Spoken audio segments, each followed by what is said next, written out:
Marshall. All right, thank you, Chairman, and welcome, Mr. Secretary. One of your themes for the CDC is transparency. And I think when I hear you talk about transparency, I think part of that is sharing what you know, what the CDC knows with parents so that they can make decisions. Behind me, I know it's going to be hard to see from there. I can barely read it. This is the current CDC recommendations for vaccines for children. On day number 1, they get their first jab, a hepatitis vaccine. By the time they're 18 months, they've had 18 jabs. By the time they get to be old enough to vote, they have 76 jabs. Now, when I listen, what I hear you say is that, look, vaccines are drugs.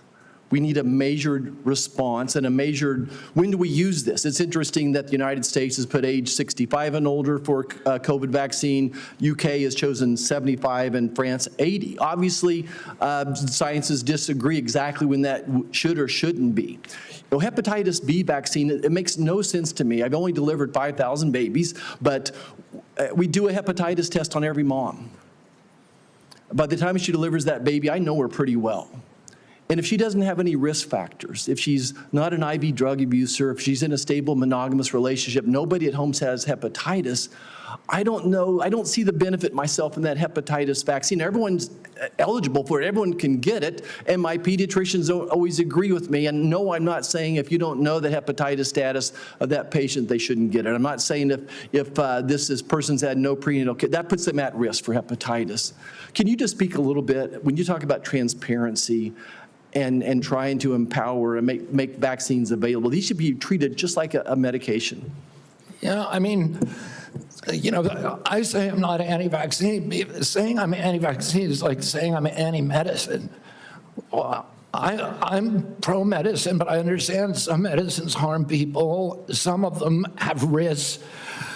Some of them have benefits that outweigh those risks for certain populations, and the same is true with vaccines. And we don't understand the risk profile because vaccines are the only medical intervention, medical device, or pharmaceutical drug that are exempt from pre-licensing safety studies.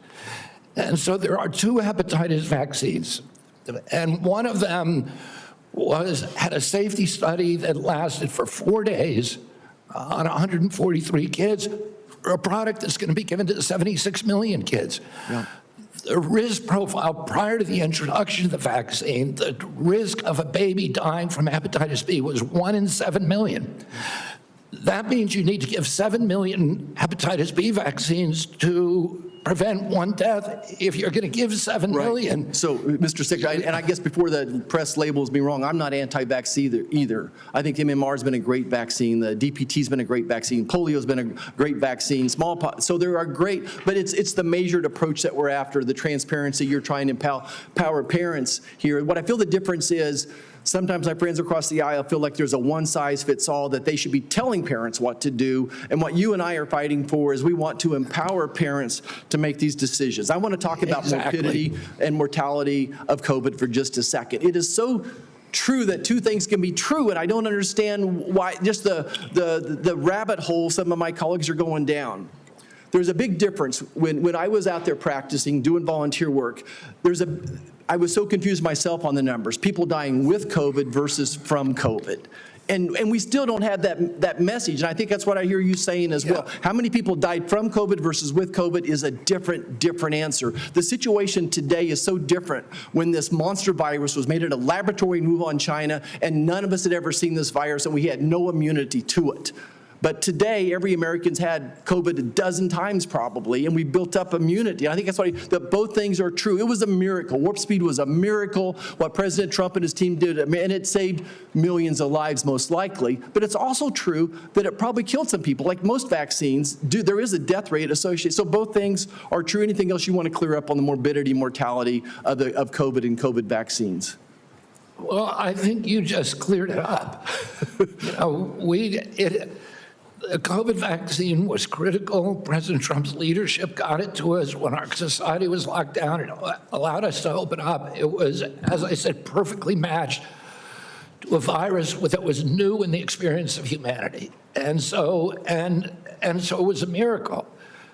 Right now, we're dealing with completely different circumstances, where the virus has mutated, where it's much less dangerous, where there's a lot of natural immunity and herd immunity.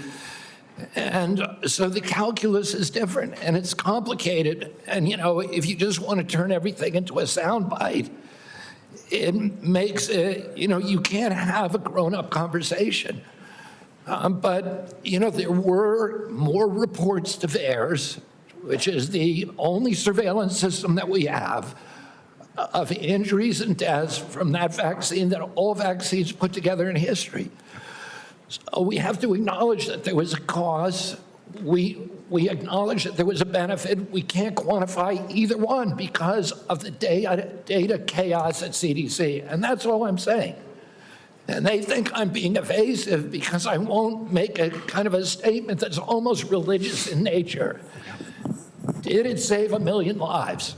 Well, there's no data to support that. There may be data, there's no study, that there's modeling studies, there's faulty data.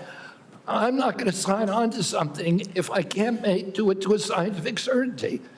It doesn't mean that I'm, anti-vax. It just means I'm pro-science. Thank you. I yield back.